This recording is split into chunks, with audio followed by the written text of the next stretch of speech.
being able to exist in that space of ambiguity and challenging ideas, I think is very, very important to being a technomancer.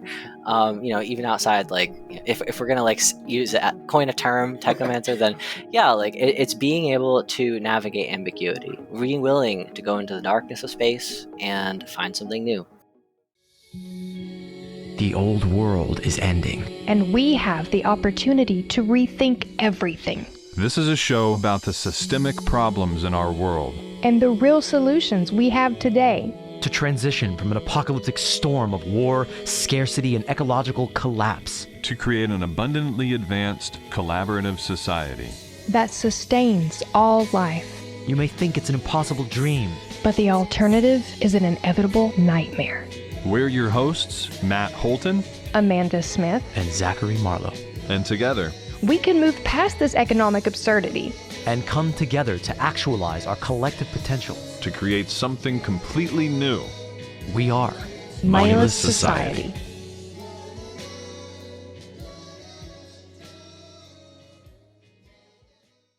Hello again, everybody. Welcome back to another kind of internal MoSo podcast episode. I'm Ev. I'm part of the Media and Messaging Circle.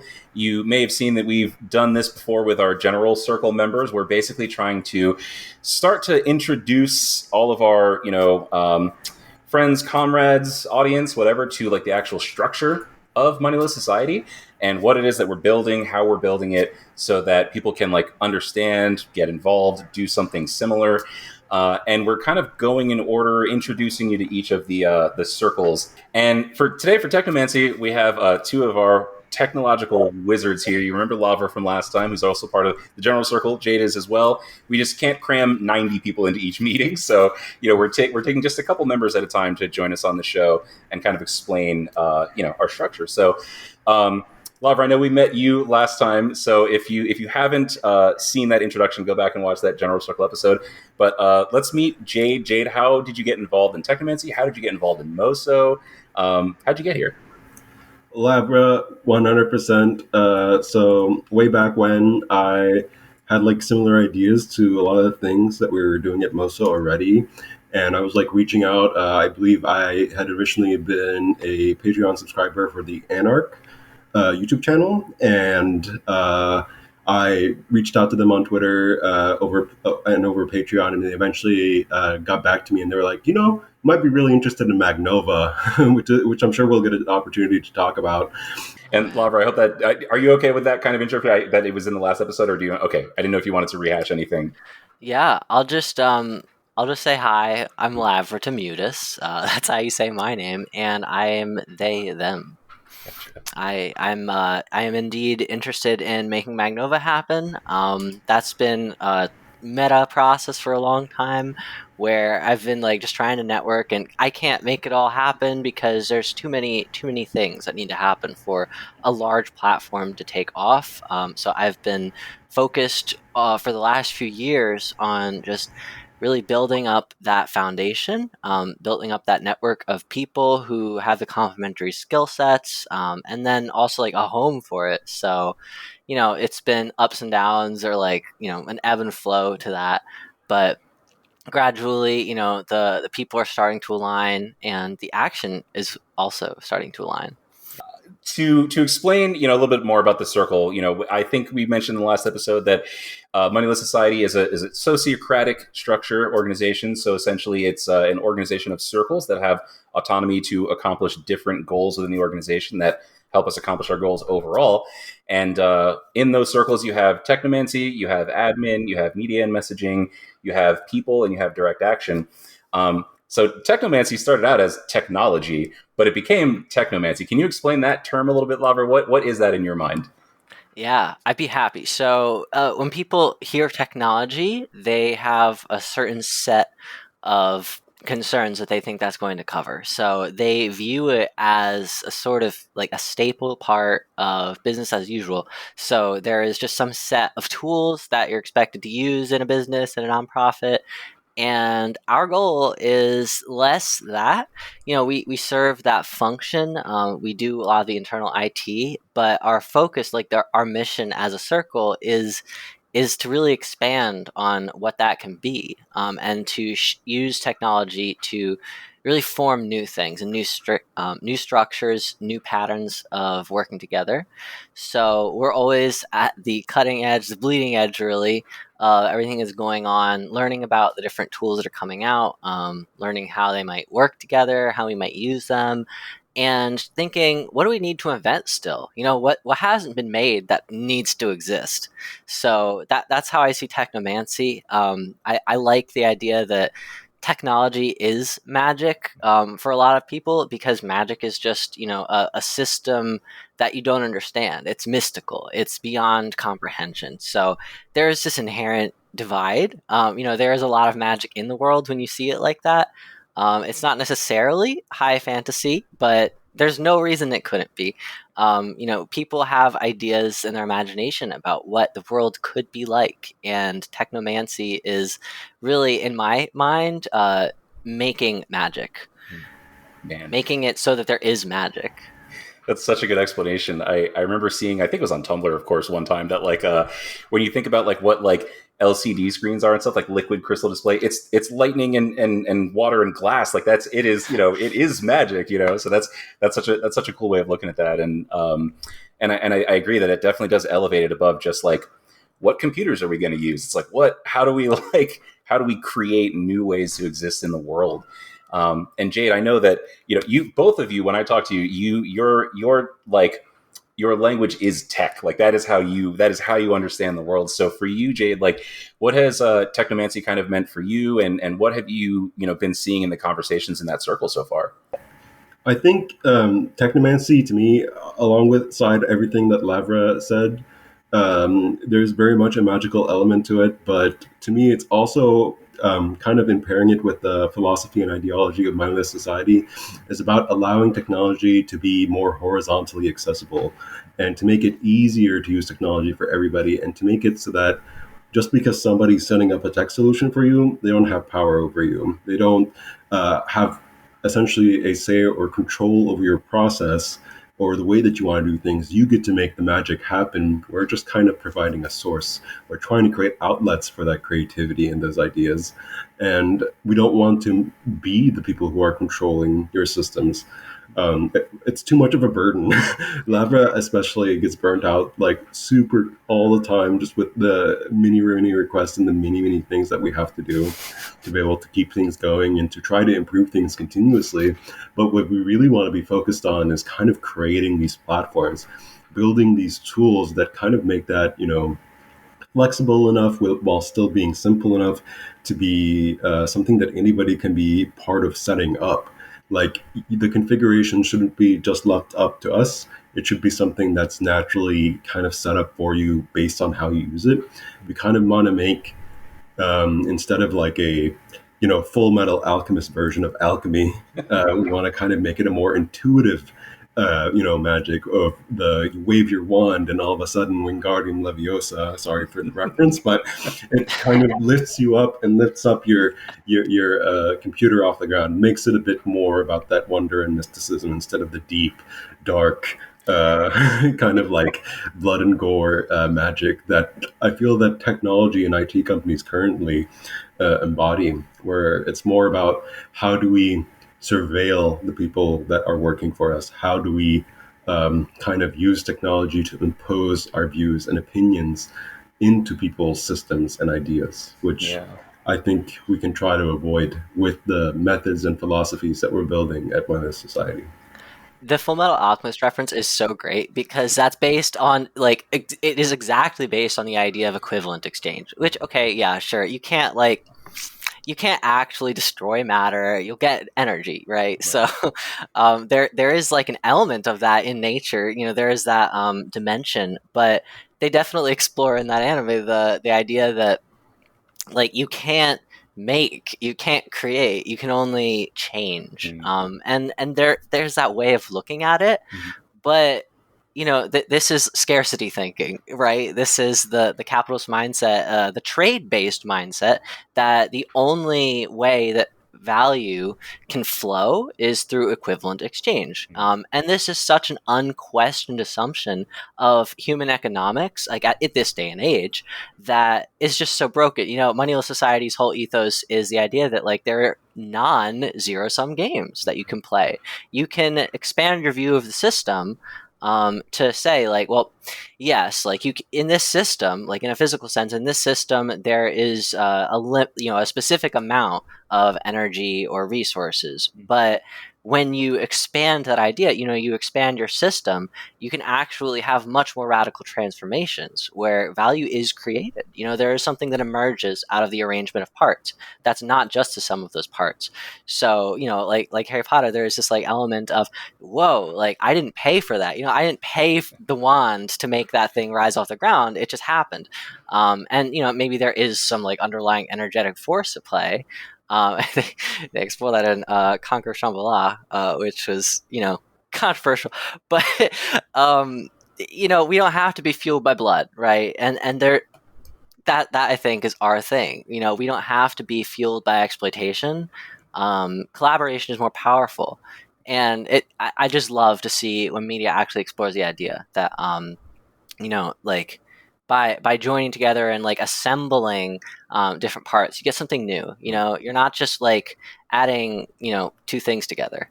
Yeah, that's so funny to think of, like, the way that technology is being used right now as being like the dark magic, the dark side, the evil, all those things. And before we started the show, we actually were having a conversation about open source technology and how it's actually harder to create things that do things like capture all your data and all that. And I wonder if you want to kind of expand on that a little bit for the audience, Jade, what you were saying about how, like, your goal is to make technology accessible and have that be something that people can utilize to improve their lives.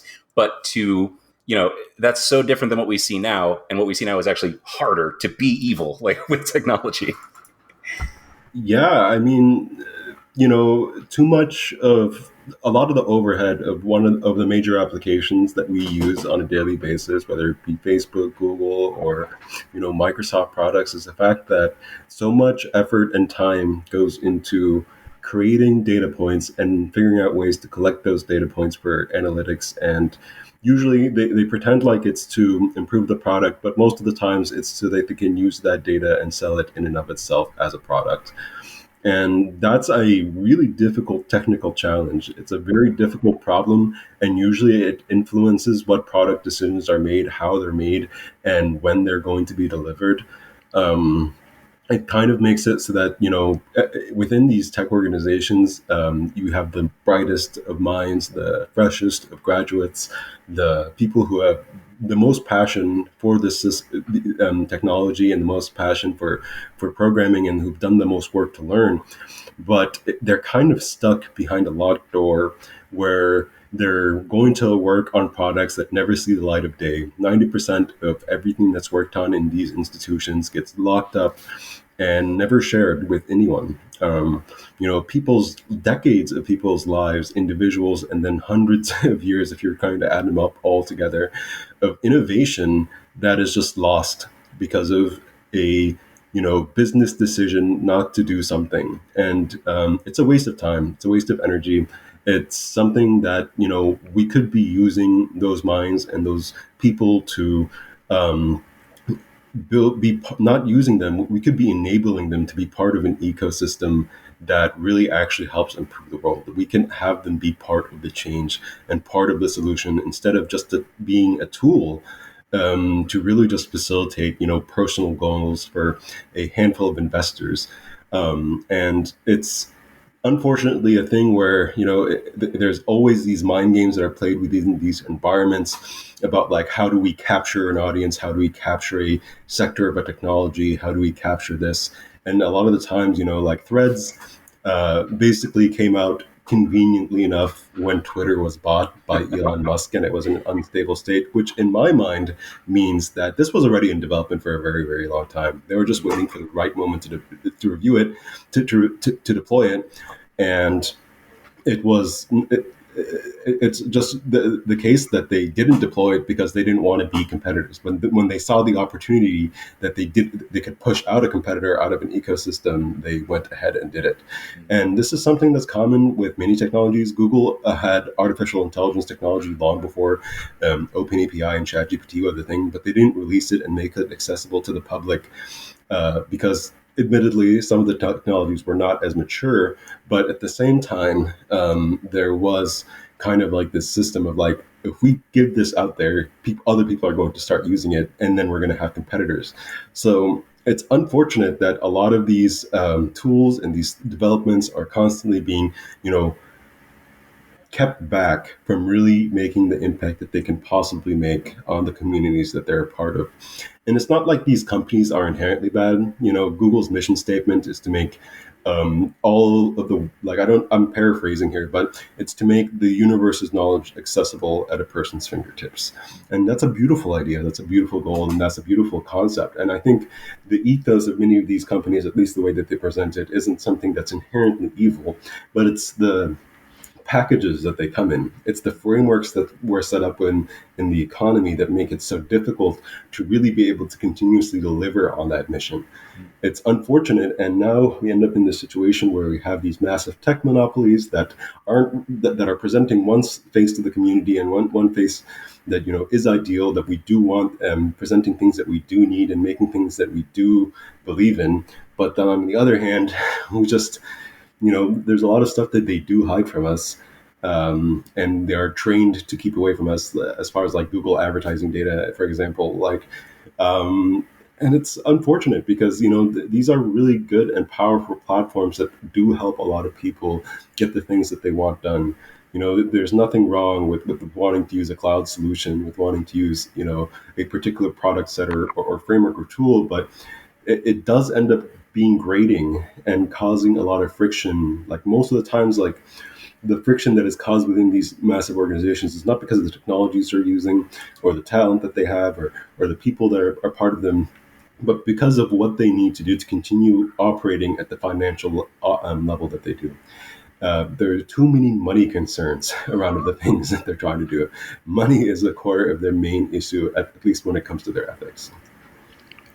Yeah, there's a lot of like awesome points you brought up, Jade, that I would love to dig in. I'm gonna forget most of them, I'm sure, but like to frame like or to draw a bridge between what you're bringing up in like the tech sector and the ecosystem in general, like outside in the world. That is something that we see as a problem, and that is one of like those grading dissonances between like what people want out of technology and what it does, because the people who create the technology are not the people. It's the businesses. It's the business drive, that force beyond any individual human, the motive, the requirement to prioritize profit. Like there is this legal obligation that companies have to sacrifice the intelligence and the creativity of the workers for whatever makes money. And like that realization is really at the core of what we're doing. So Technomancy Circle, like we aren't necessarily building things every day, but what we do is we have a lot of conversations about like how we want things to look. What is it in our nature that is being just denied, that is being overwritten by the laws of this economy? Like what are the stipulations like that you have to abide by for like all of these normal profits seeking inventions and websites and software that we don't believe in? Like what do we need to reject? Like where do we need to be iconoclasts? And so this is something that I face like in every single development discussion, because I am really neurodivergent. I am on the spectrum, and in a way that I just it makes me like physically upset when I am told like, we need to do things this way because this is how things are done. And that like logic is so crucial to running a successful business, and that is what makes me mad, because like the way that things are done is toxic. It's very toxic to ourselves as individuals and like the future. It shapes the development of future technology, and we just continue the trend.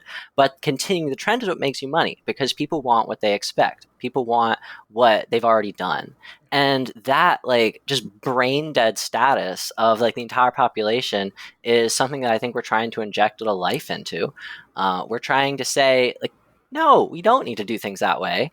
And so this is like obviously a huge dissonance, right? This is a huge conflict of I don't know the interest, but like a conflict between different drives where, we want to be successful. Like we want people to use what we make, sure. And that requires some degree of assimilation of conformity. But on the other hand, like I think we recognize, and maybe this hasn't been like fully, stated and fully realized among us, but like there is this need to just at that simple level say, no, we don't need to do things the way they've already been done. We can do things a different way.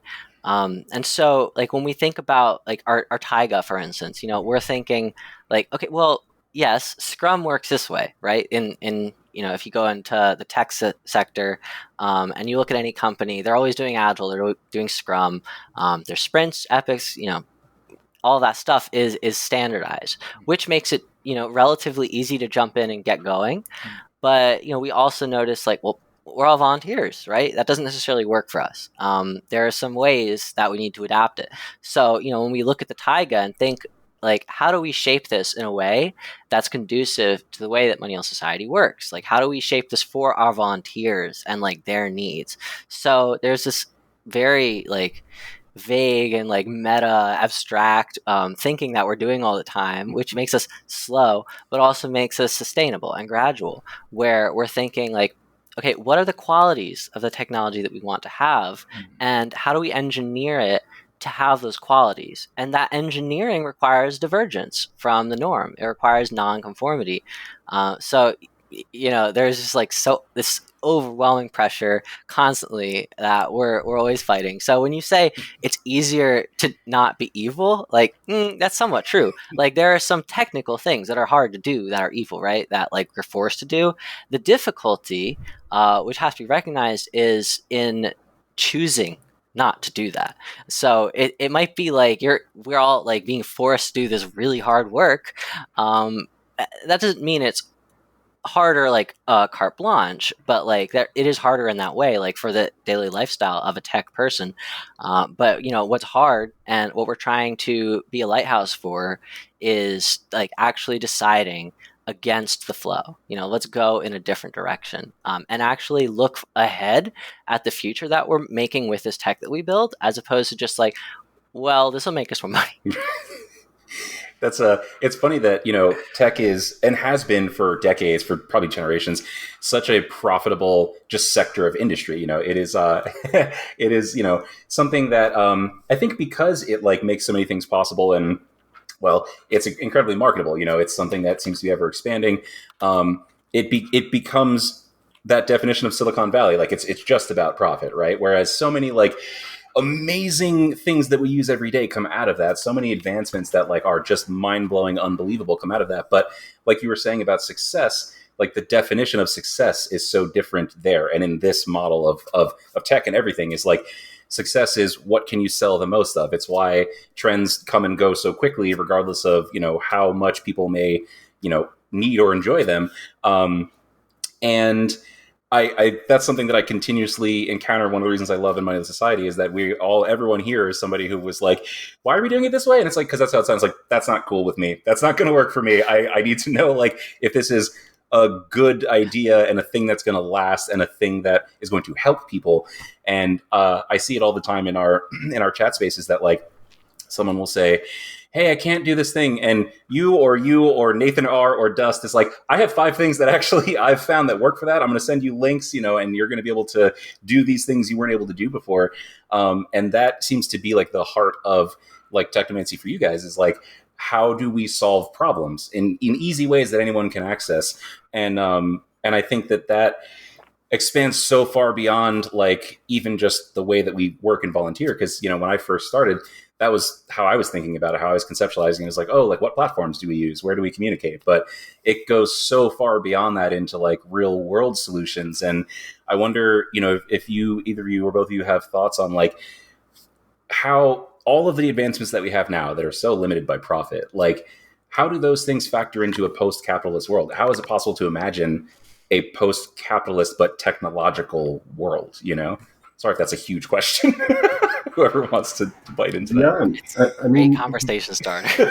yeah, I want to kind of take a moment to plug that into what Lavro was saying about coming up with like the hard part of coming up with these alternative solutions is like, one, we do end up using these profit driven solutions. We are on Google Drive. We do use platforms and tools like this. We do use a part of that, and I think we do look towards creating alternative platforms and alternative solutions to that. We are building those things. That's something that is in the works through Magnova and a couple of the other tools that we're building. And we are contributing to like open source projects and doing what we can to build that up. But the point that Lavra made is also really important. We're being forced to kind of transform the way that we use these tools differently from what a lot of other profit-driven industries might do, where it's really more about considering how do we make the ways we use this sociocratic? How do we make it so that the access controls and stuff like that aren't like, this person has admin permissions because of this and that, and everybody's restricted from using this kind of thing and stuff like that. Like, we want to try to make these things universally accessible so that it's not as much of a problem where somebody has to go get a computer science degree or be an IT manager to be able to jump in and get these things done.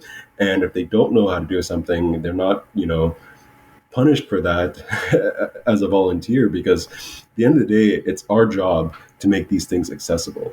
And if there is a difficulty around using them, then it falls on us as a circle to make sure that we figure out solutions for that. And that's work that hasn't been done in the profit-driven spaces. It's something that is often ignored and is something that, it's the real work that is limited by these, like privacy driven, like evil technology driven things. Dark wizards. Yeah, I wouldn't even call them wizards. Okay, right. These are just finance bros. They're not wizards. Okay, and they're the ones that are primarily driving these decisions. It is unfortunately the reality of it. It's like they have the money, they get to make the decisions on where the product goes, and their focus is not going to be something that doesn't make the money, which is making these things accessible to an audience that might not make the money, might not have the ability to contribute towards their causes, but very much need these technologies to be used.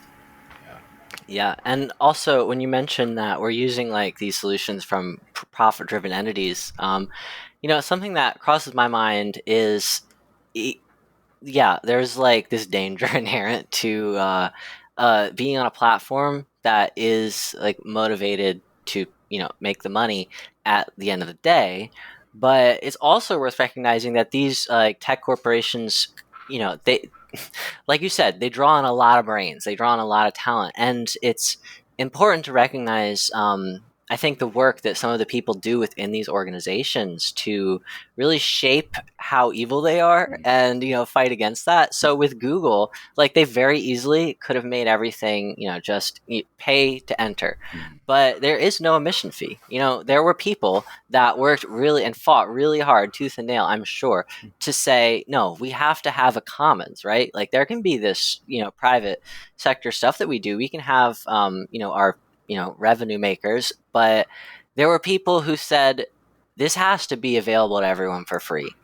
And that sentiment, I think that not to vote with our dollars, but to really like make ourselves and this need of ours known. I think there is value in like using the solutions that are like the things that these for-profit companies are doing to build up the commons. I think that's important to recognize because they're kind of gods, right? Like, and if we use the framing of God as not just like a religious entity, but it's the best word we have to describe like this sort of fractal entity that is the collection of people and the way that they work. It is the logic that exists in that system, and it's made of people, so it is above them but also including them, and it influences people. There's this bidirectional information flow.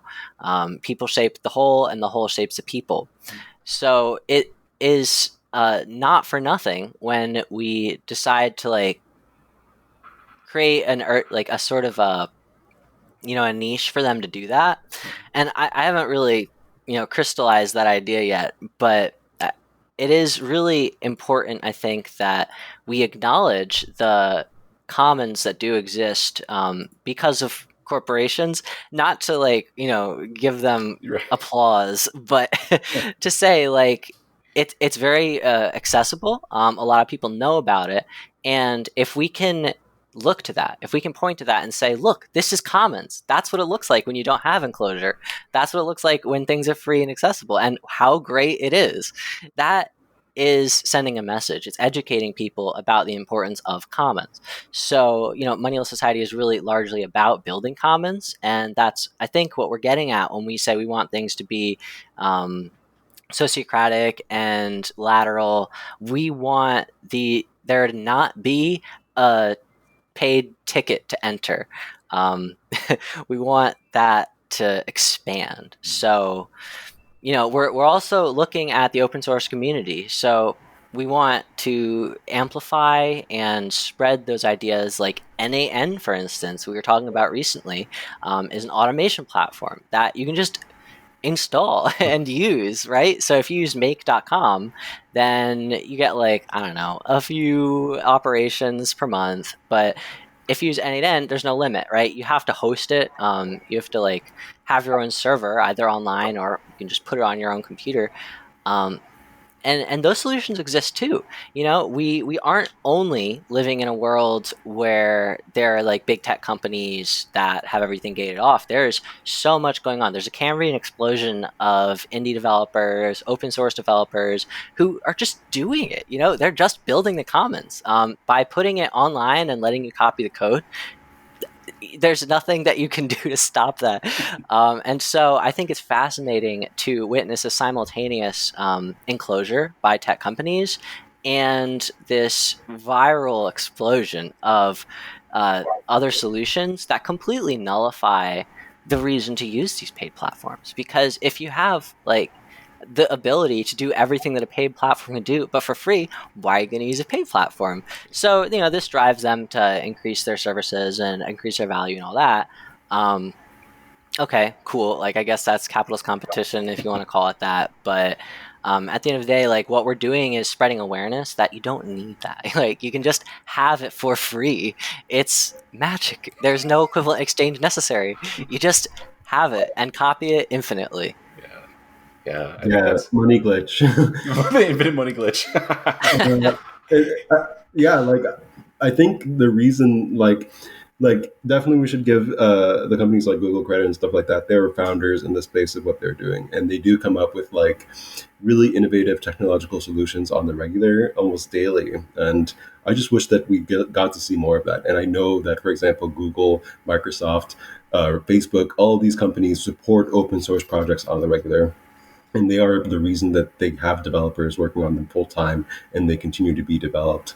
And the reason that we have an open source ecosystem, because it does take time and it does take effort. Like Magnova knows, Lavra knows themselves that Magnova takes a lot of effort to put together as an open source project. And this is also another open source solution that we're trying to build and get and create and stuff like that.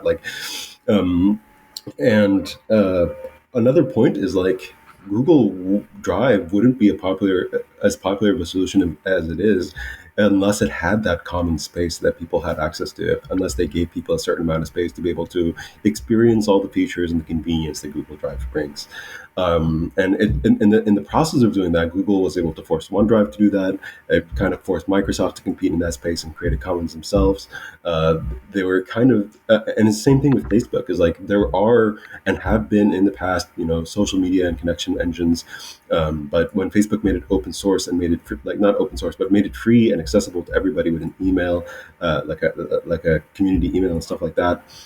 Same thing with Gmail. Like you used to have to pay to have an email, but now Gmail has made all of that accessible and cleared up to the point to where you basically have to have a Gmail to be able to connect to an email provider, with the exception of Outlook and stuff like that. Because of the way that those protocols work, you have to be able to trust the system that the email comes from. So there is a lot to be said for this kind of gets into an interesting like dichotomy of like sometimes it's really really useful to centralize access to a specific tool or a specific platform, because if you have it distributed all across all over the place, you don't have a way of managing what of these distributions to trust.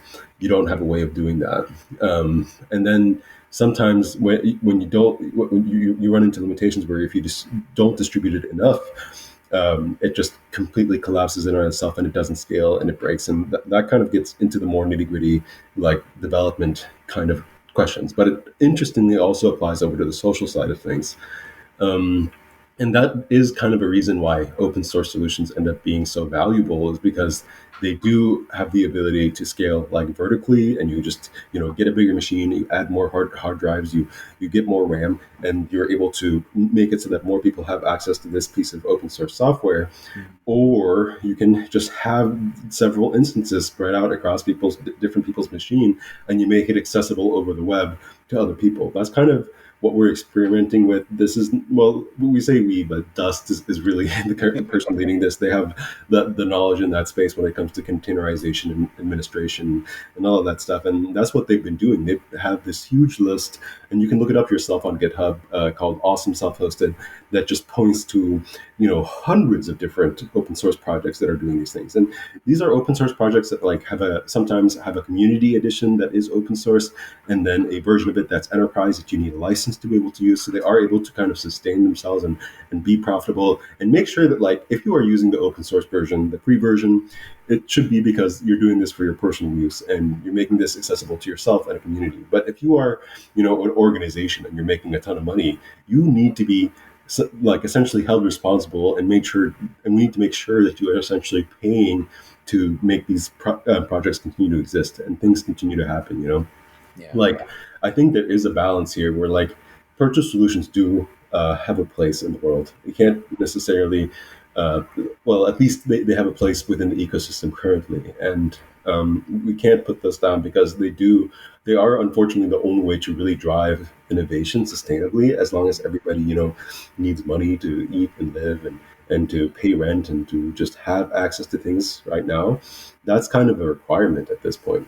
So this is another thing that we talk about, like at a philosophical level within Technomancy, is like, what is the transition model? How do we kind of promote this kind of shared ecosystem while not really contradicting and going against all the different great works that already exist right now, but also not completely like bowing down and saying like, we are absolutely obsessed with a specific provider, and we're going to use them for everything. And because that's also a trap. Like vendor lock-in is a real thing that even large scale companies have to deal with, and they end up getting stuck essentially feeding a corporation off the backs of their customers, sometimes customers that have no choice but to use them. Like it's unfortunate that there is kind of an opportunist situation that ends up being set up, and it feels necessary because how else do you sustain such a huge tech corporation? That's so important to bring up, Jade. Like, and you good catch partway through that where you had to say like, no, that's not open source. And I think this is a great point to just say like why open source is so important, like why specifically open source is important. And it's because a lot of the time when you have these like for-profit companies making a free version, what happens? They turn it into a paid version. There is no more free version. Like I experienced that early in my development career, which was still early in, but Heroku used to have like a really, really generous free tier, and then people started abusing it. And I'm not using scare quotes to say that like that didn't happen, but you get these reasons, you get these various reasons that, well, we can't actually have a commons because human nature. And instead of like trying to protect the commons, what they do is they quickly pivot their business strategy and use the mass buy-in that they got from people thinking this is going to be safe and then making it unsafe. Suddenly it's not. Suddenly it's not free.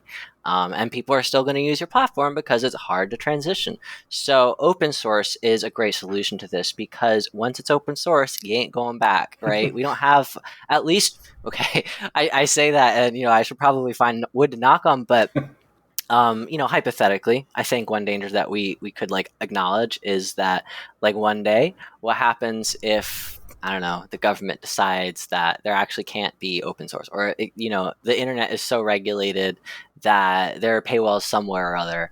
And there's always dangers, right? We don't live in this world forever. Things change, but when you also pair this, you know, kind of realization with emerging technologies that people are already like psychically just realizing need to happen now, of distributed internet, grassroots internet. So there's like, you know, native tribes, indigenous American tribes that are sponsoring the development of like internet infrastructure that just does not depend on the ISP, you know, consortium or whatever it's called, where if you want to be an internet service provider, you can.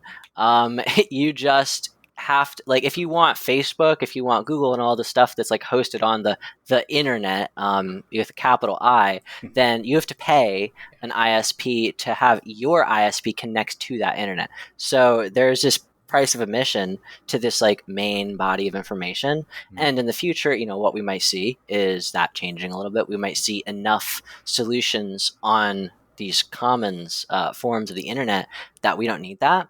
So it's really important to like say, you know, there is this coevolution of software and technology that accounts for possible scenarios. And that's one of the things that a lot of people they fall for the clickbait, you know, a lot of the time. It's they see an article that says, oh, well, this is the way things are going to be.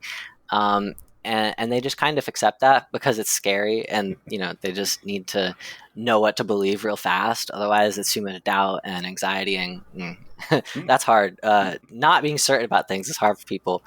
But, you know, open source, like hardware and software alike, are ways that we can evade that shutdown that might happen or might not.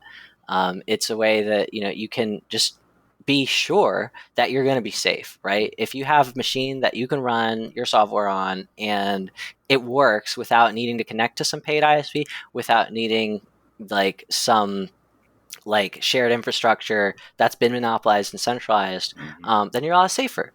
So we're really focused on not just like free platforms like, you know, Google Drive or whatever, but ones that are committed to releasing their code for the public to view, that other people can contribute to and improve it. There's all kinds of reasons that we like open source. So that's a big part of what we do. Yeah, I think a kind of a running thread that I'm hearing what you're both saying is that, like, you know, these technologies and these spaces, you hear the conversation about like electricity and internet becoming human rights in the same way that, like, you know, you hope that food and shelter are, because that's the world that we live in now. It's like you need electricity to, you know, control your home, and you need internet to be able to, you know, interact with the world.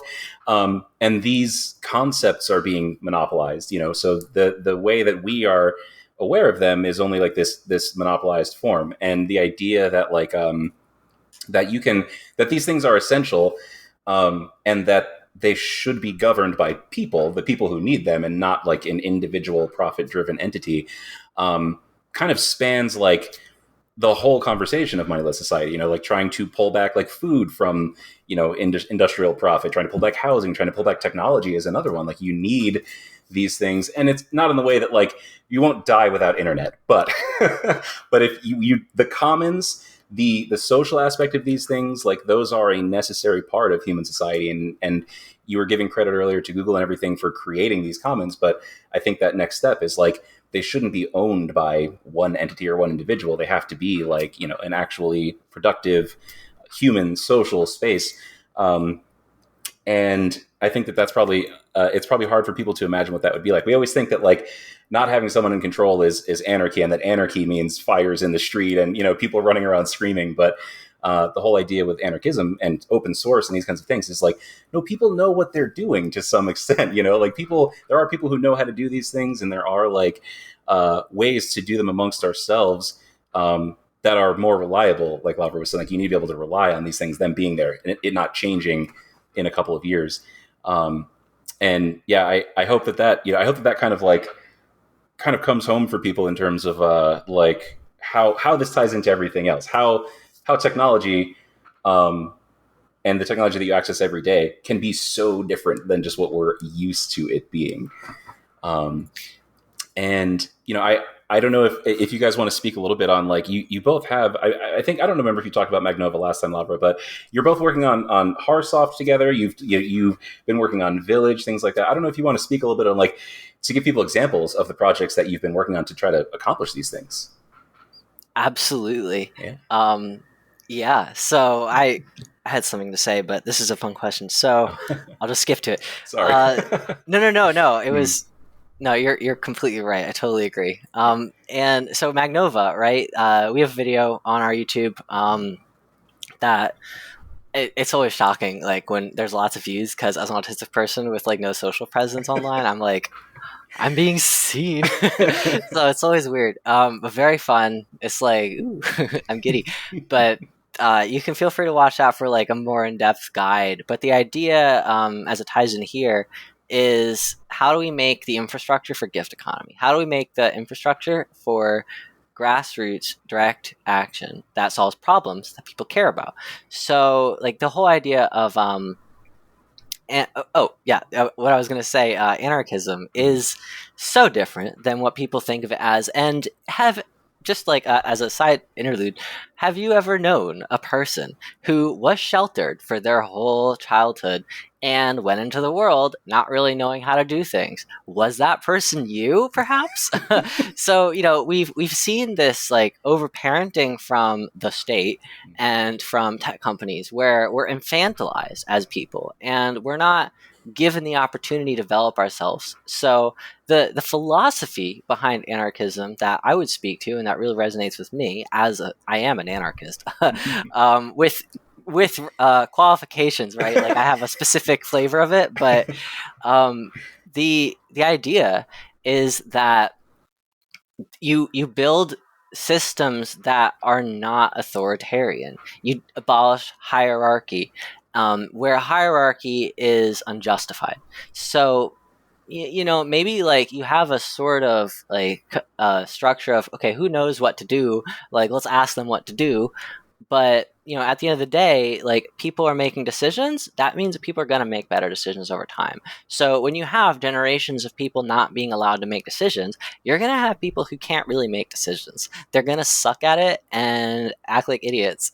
So we don't want that future, right? We want a world where everyone's smart, or if they're not smart, like they're at least able to like have agency and autonomy. Like not everyone, intelligence is overrated.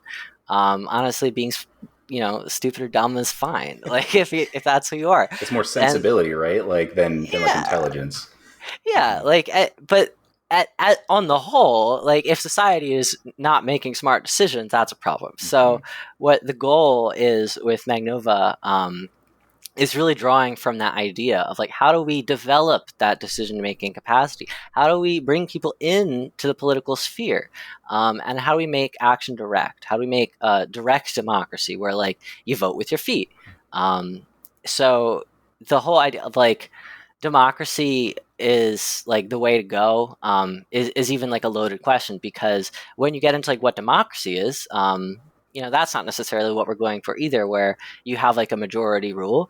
Veritasium, just bless them, released a wonderful video recently on why democracy is impossible, which, is a little clickbaity, but also kind of true. And there have been, it's really fun to see that come up after like I've been like trying to tell people like, hey, these different voting methods actually fundamentally change the outcome. So like if you change the way you have elections, you'll change who gets voted for, and actually even beyond that, you'll change like what political parties come into power and how many there are. Like a two-party system, I think it's Diverger's law that guarantees that in a first past the post system, or maybe that might include other systems of voting, you have like a centralization of power, and then what that means is people can't vote for what they want; they vote for the lesser of two evils, as we've seen. Yeah. So on like Magnova, like one of the philosophies behind like the way that works is how do we like have people assemble their intelligence and then distribute that like in a way that actually solves problems without enforcing like the majority. So when you have like voting on Magnova, it's for the connections between things. People are saying, yes, I agree that this issue causes that issue, or I agree that this project solves that issue, and that kind of voting isn't like it isn't a hierarchy or an authority. It's informational. So anarchism, and then the kind the flavor that we're going for is and not that MoSo is anarchist. That's not true either. Right. But the idea behind like a sociocratic mechanism is to bring that information together, make it accessible to people, and then facilitate the action that addresses something where you're getting consent from people that are affected, but you're not like you're also not just telling them what to do. Yeah, that's huge. Absolutely. And I know, that episode about Magnova is super insightful, and I definitely I'll link it in the description, but definitely recommend going back to listen to that. Jay? Yeah, I definitely want to jump in a little bit on the kind of like distributed intelligence of Magnova, and I want to maybe pitch the idea of open source intelligence. This is something that's used by like global intelligence gathering agencies because they basically came to the realization that like, you know what, you have information that we care about, but you need to keep it secret, and I have information that I care about that we need to keep it secret. But what if we created a space where like, you know what, maybe it's a good idea if everybody knew that this was going on, that everybody knew that this criminal organization is doing this thing in this area. Like the idea of open source intelligence is starting to take off at a global level because it really is just an inherently useful way of engaging with the idea of intelligence gathering. And then kind of beyond that, like, you talk about anarchism, and I do have like a deep love for anarchist philosophy, just because it's not the fires and we like graffiti everything and stuff like that. There's real philosophers and thinkers who have founded these ideas, and they're not based on the idea that everybody gets to do whatever they want. No, it's more about communities getting to manage themselves. There are versions of anarchism that are like that, like that you have like your individualist anarchists, then you have and like anarchist capitalists and stuff like that. And there's a lot of debate out there like about what anarchism really is, and it's very vague. So there's debate to be had around there. But to me, I like to follow the idea of social ecology, where you have many systems and you have many communities, and they all have different values and different ideas. And specifically, those communities exist in the real world. They're physical. They're at some level reach down from the ether, the digital ether, and they end up having to exist in the real world at some level. And those ideas end up manifesting themselves in the real world. So how do we kind of organize that so that everything kind of gets shared and distributed? And there are just so many ways of doing that. There are so many methods and practices and different tools, especially when you kind of merge this with the idea of technology. Like technology, from its very basic core, from the moment that we picked up two sticks and rubbed them together and created a fire, that's technology as well. And just a way of extending human capabilities beyond what might not be considered natural or normal. It's about extending beyond that, and kind of, if you kind of look at the transhumanist definition of what technology is, that's what it really is. It's the ability of making humanity more than just like, this biological entity. Like clothing is technology that makes it that we can regulate our body temperatures better, but also it's technology that allows us to express ourselves. It's technology that allows us to learn about what a person might be just by looking at them. It all helps us control the optics of how we're social creatures. So there's a potential for a lot of different platforms to be created that kind of capitalizes on that makes that possible.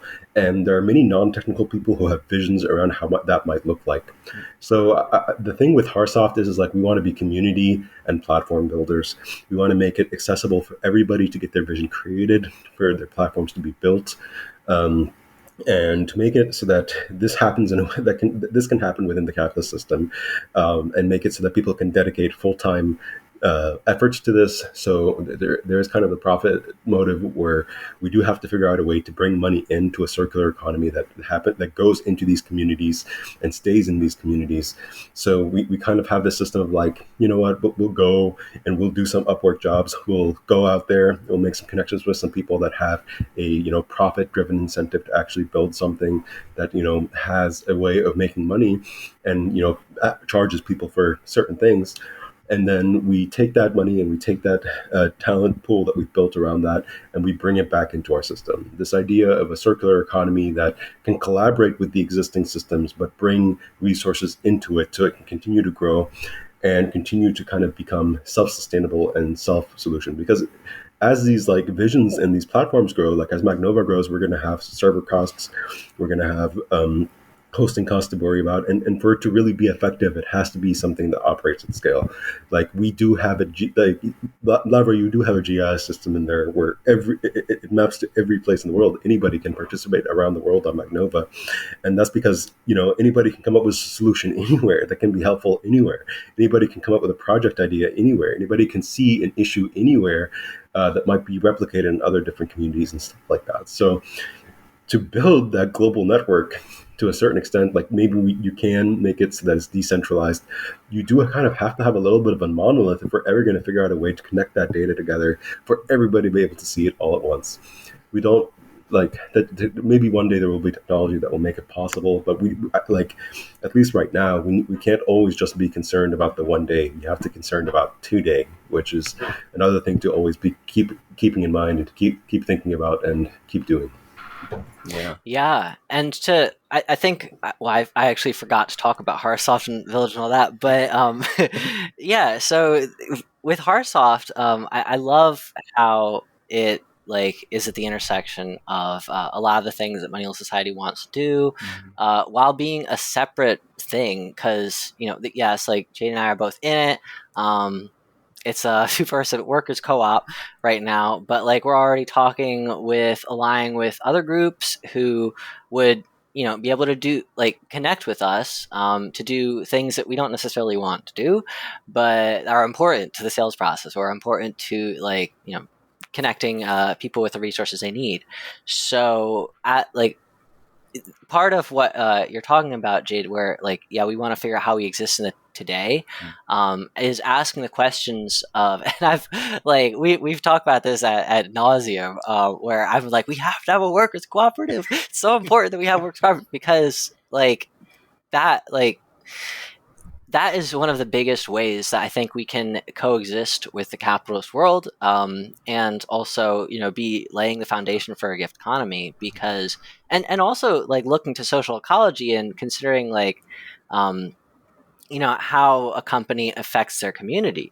Because historically speaking, in the short history they've existed, workers cooperatives have just been more cognizant of their communities. If you look statistically, there's just more care when you have communities of people collectively making decisions. So there's something to having a protocol for people to work together that doesn't have hierarchy, or if it does, it's very limited, or it's limited to certain domains.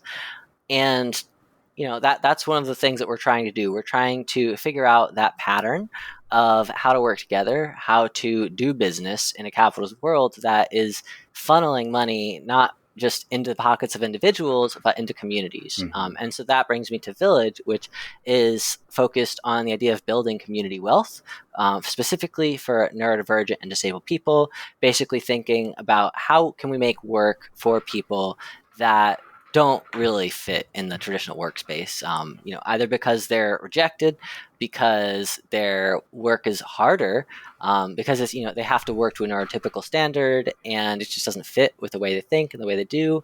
We have a lot of people in the world, I guess autistic people in general, are not happy with the way that we have to do things, because we are much more breadth oriented. We're thinking about the connections between things.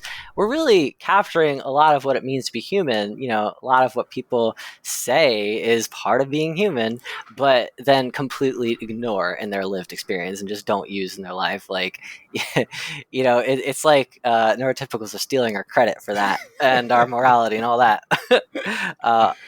so yeah, those are two things that we're working on, that I work as cooperatives, which we're still like, I mean, we're not business people, we're trying to learn the business elements and like get everything together, and we're trying to piggyback off Moneyless Society's work on bylaws so that we can, have really good ones that again like help us stay on track towards that future we want to live in.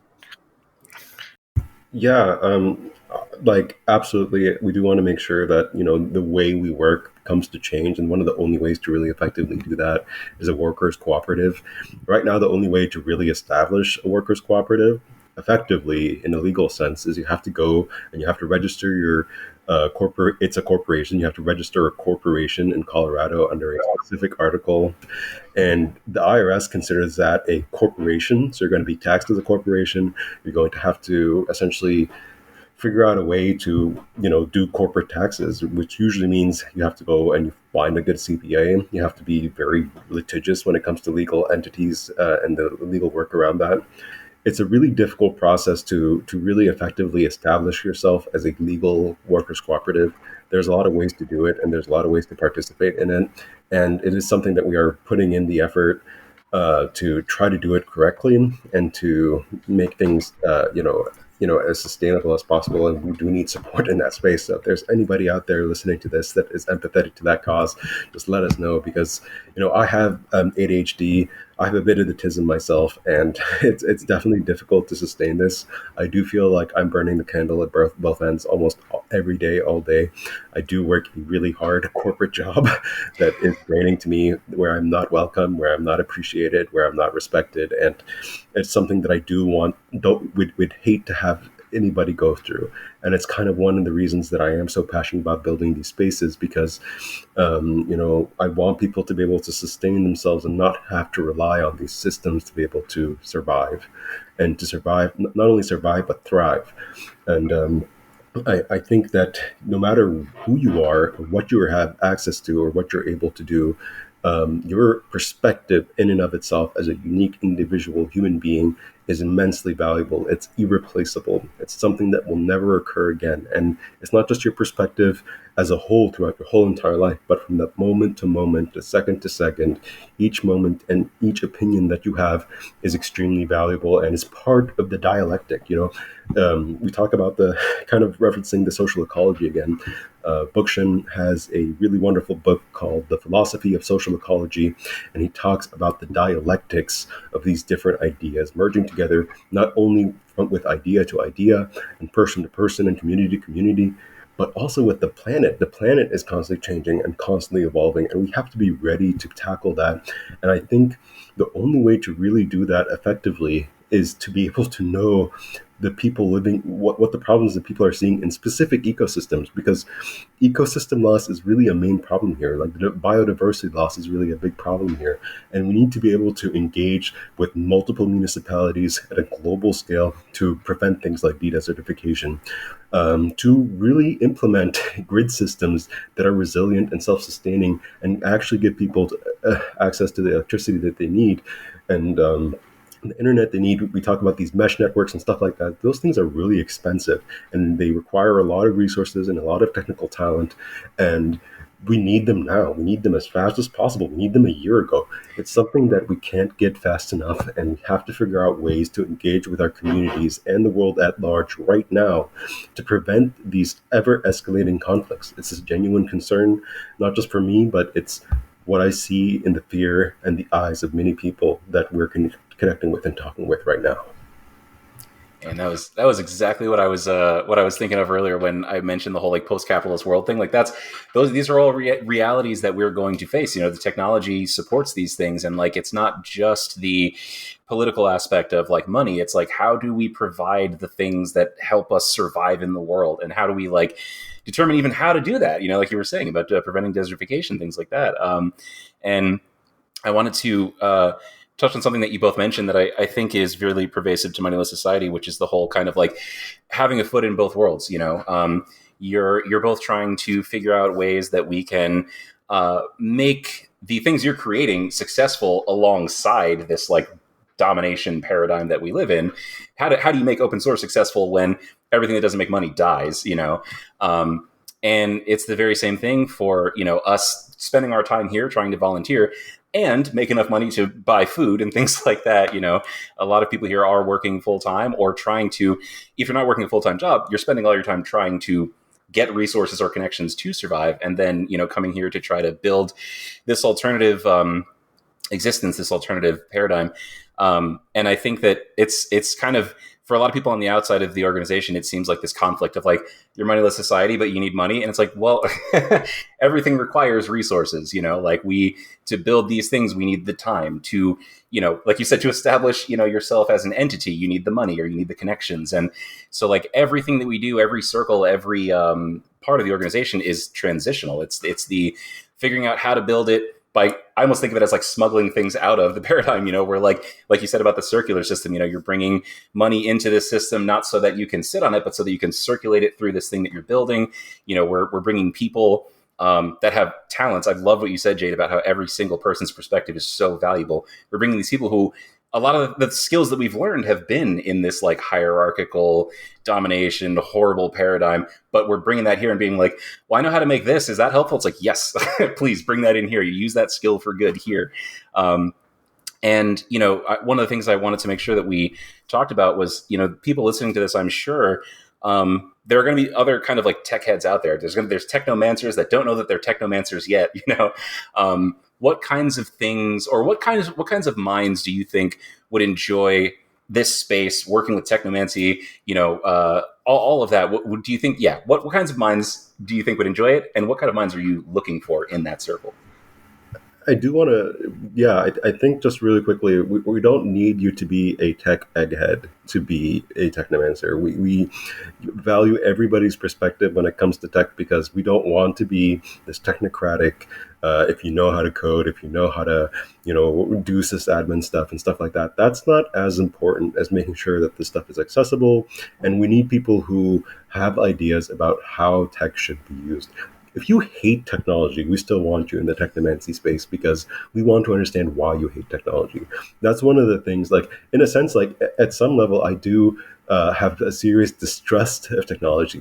And I think anybody who has a serious internal working of the way that many tools work today should have that distrust of the way that the internet works. If you know a lot about cybersecurity and if you know a lot, it seems that the people that know the most about cybersecurity have the most, archaic means of managing their own personal technology. They don't use Google. They don't use traditional email servers.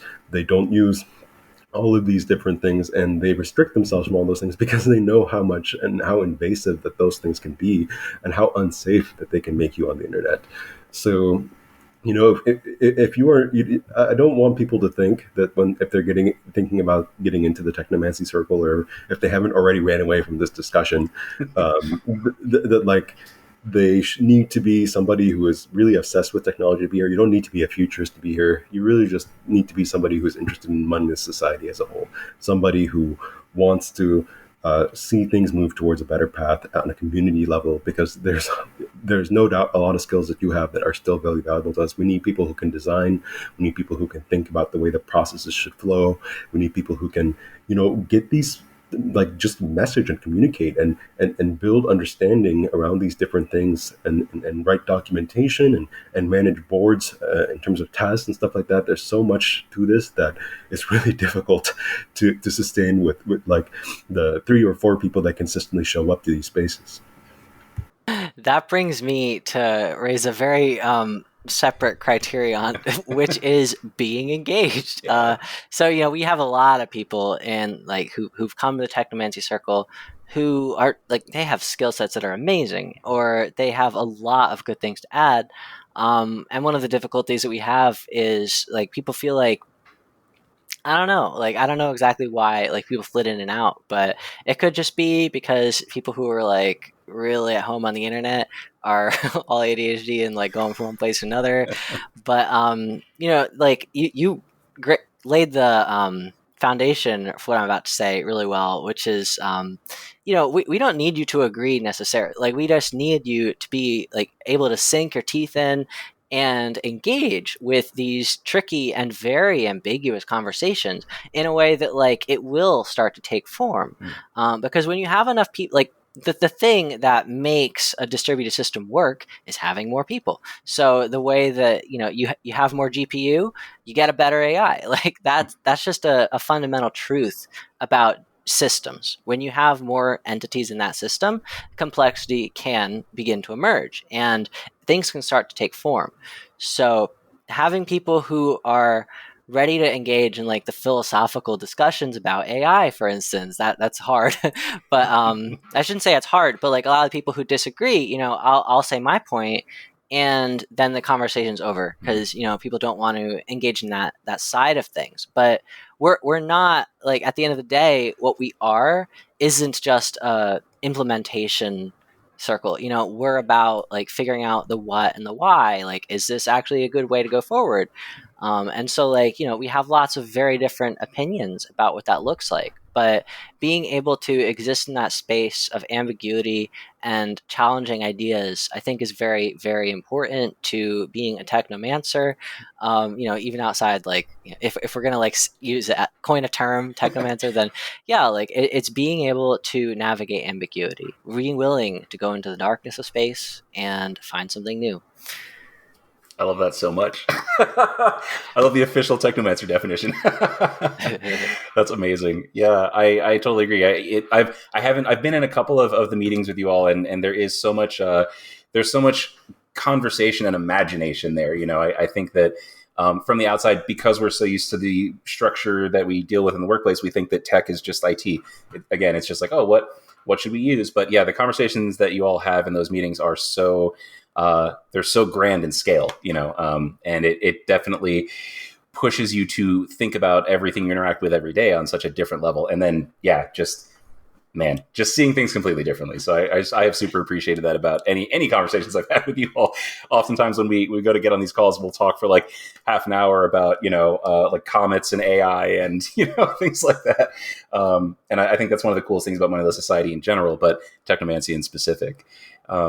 And, I think, unless there's anything else that you guys really wanted to hit on, the last thing go ahead, Noel. Oh, I do. Yeah. I'll just add, like, that was really like theoretical and abstract. So I will say also that we are very interested in people who want to get stuff like automation set up. So for instance, I'm going to be learning Make for, some of the stuff I'm doing with the People's Agency, which is like, going to be leading into Harsoft's business. Like, it's going to be doing some like people connecting, sending people to free and paid resources, depending on their needs. And like the automate, I'm just learning it. So if we have wizards in automation, like the Moneyless Society's onboarding, for instance, could use a lot of help with like getting things streamlined. We do need some help with the implementation stuff because we're so theoretical. Yeah. So having people who are like, I don't want to get into that really deep conversation, but I would love to help do some menial labor. That would be incredibly important because we got a bunch of really high-minded individuals who don't necessarily follow through with all of our many plans. So you don't have to be a philosopher, but what you do need to be is amenable to philosophers being in the room, tolerant of philosophy. Yeah. And a couple of specific projects, just to kind of expand on that. There's also an open source project that Nathan R. is kind of leading and is the main contributor of and creator of. That's basically a custom web browser. It's an open source project, and we're getting to the point now to where we can basically put any runtime into a browser. There's going to be some technical talk here inevitably because these are some technical projects. And we also have, needs around, we want to do a website redesign. We want to do a roster database, which is kind of like a part of our new onboarding process and tracking which people are in what circles and how to contact them. And when's the last time they've been on and kind of replacing a lot of these Excel spreadsheets that we've been using to manage to many different people and stuff like that. And also there's as far as like the open source space, we've been building something called the MoSo network, which is, everything under a bunch of these different domains that are hosting, open source tools, resume builders, Nextcloud instances, which is kind of a replacement for Google Drive, and we're trying to get that to work better. There are some issues around like resource management in there. And all this stuff is just happening on Docker. We're using Coolify to set up a couple of different web applications. We're using Git.ea, and these are all open source tools to kind of be an alternative GitHub. And there's a lot of different, code repositories and things that we're doing that we're trying to make open source more accessible and more usable to get to the point to where, if somebody is looking at having their own IT platform for their organization, maybe they can now look to open source more effectively, and they don't have to spend the time to stitch all these different things together. Like, we can really genuinely start to replace these different alternative platforms and kind of make something that's more tailored and more custom to each organization as we go. That's so dope. Yeah, that's the other part of building the alternatives, right? Is like, wait, what else can you use that's not monopolized? And it's reliable because there's so many minds working on it, so many different expertises. Sure.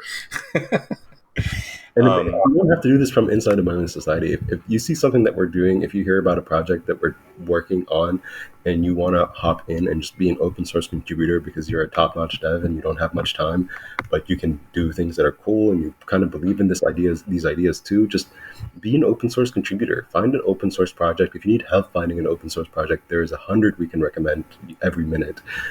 Just let us know and reach out, and we're always happy to have these conversations. We're professional yappers. So we're on a podcast for a reason. So just let us know and, comment, let us know. And we're very happy to engage.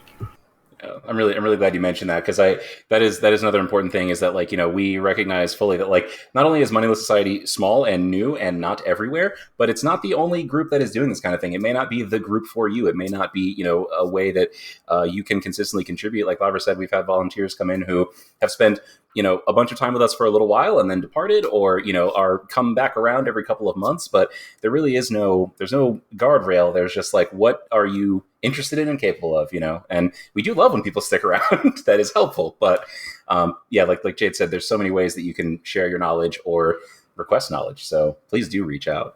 And we're trying to create an ecosystem too. So if you have your own projects, bring them in. That's what we really started out with. I had a website and I wanted to talk to other people who make their own websites, because maybe we can put them together, because this is all stuff that can manifest. This can emerge, but just bring yourself. Yeah, come as you are. And what I wanted to close with today, we asked this on the last episode when it was me and Lavra and Nathan and Amanda about sort of what, because all of this kind of new series that we're starting here, which is going to run through the circles, but then start to get into individual members and projects and interests and things like that. They're all going to be people that are kind of in the Moneyless Society ecosystem already. And so I want to kind of start asking each person what they envision or want for the future of MoSo. So Jade, I want to put that question to you. It can be something abstract or something concrete, but just what you hope that MoSo can be or become or create as we grow. I want and see MoSo already doing, being a collection of people who are focused on solving world problems in every domain, domains that are embodied by circles, media and messaging being its own domain, and circle, and people circle being its own domain, and having its own goals and stuff like that. And each one of these circles, alongside Technomancy and stuff like that, merging together and creating solutions to problems that aren't unique to MoSo, but are unique to the world at large. And then we try to provide those as templates to be implemented and to solve problems at potentially and hopefully a global scale. Because we need to be getting to the point where we can no longer be childish about these problems exist and it's this person's fault and it's that person's fault and it's this country's fault and it's this country's fault. And we need to be focused on being what, there's a problem, let's find a solution and let's get it solved, and stop being childish about this person gets to contribute and this person doesn't, and really come together and focus on getting these problems out of the way. And it doesn't necessarily have to be anything huge like that, but just embodying, creating, being as part of participating in Moneyless Society. I personally have become a person who's what, there's an obstacle in the way of that person. I'm going to remove that obstacle because I can, and because I can, I should. So becoming a better person through Moneyless Society, through participating in Moneyless Society, and not necessarily a better person, but a person who is, more focused on being a problem solver instead of a complainer, a problem creator, becoming a person who's more of a thinker and more of a philosopher leader than, and I guess coordinator. We don't like using leader at Moneyless Society, but Right. like somebody who kind of embodies the idea of using thought to solve problems instead of just thinking about yourself and being obsessed with the ego and your own personal everyday needs and stuff like that. That is part of it, but like we need to start thinking about each other and our communities more. That's something that Moneyless Society is already doing and continuing to expand and helping other people and potentially one day other organizations do. Yeah, I want to say I see that both in both of you so much. The problem solving instinct, like that is just it's funny because we don't have we don't have like leaders per se, but Lavra mentioned this earlier that like you want to have people who know, and you're both people who know, and I love that that your instinct almost this is a detriment sometimes to all of us. We're like, I can help, I don't have time, but I can help, and it's like, but you know that you have something that can help, and I see that in both of you so much, and in so many people in MoSo. So I just want to say that I appreciate both of you for that. Thank you. Yeah, and I agree. I hope that is the direction that more of everything, more of our organization goes in. But yeah, I thank you guys so much for sharing the insights today, telling us about Technomancy. Was there anything that you wanted to kind of close with, Lavra? I don't know if there's any final thoughts that you had as well before we sign off. No. Valid. Awesome. Sometimes it's all you need to say. It's true. Yeah, I would say look out for more episodes like this. We plan to release these bi-weekly, and we're going to go through the rest of the circles. We still have media and messaging, admin, people, direct action. There's still a lot to learn. So stick around, comment, ask questions, reach out, and we hope to see you somewhere in the ecosystem in the commons. Appreciate you guys. It's been a pleasure, everybody. Do you want to do something about all the issues we talk about here on our show? Do you want to learn more, get involved, and help us help others break out of the cycle? Step 1 is to join the growing community of rebels and kind hearts sharing their knowledge and passion. Follow Moneyless Society on our social media pages and spread the message to people who need it. When you're ready, you can get involved by reaching out and becoming a Moneyless Society volunteer. We need every skill imaginable, large or small, if we're going to resist the powers destroying our planet. And even if you don't have time to volunteer, you can help us build the dream with donations of any size. We create all of this community and content because it is our passion, but we need resources to get it done. Monthly Patreon donors receive cool perks like early access to future episodes, and visitors to our website, moneylesssociety.com, can buy MoSo shirts and other merchandise that help spread awareness. We're glad you're here, and we hope that you'll keep learning and growing with us. The goal may seem far away, but we can get there together.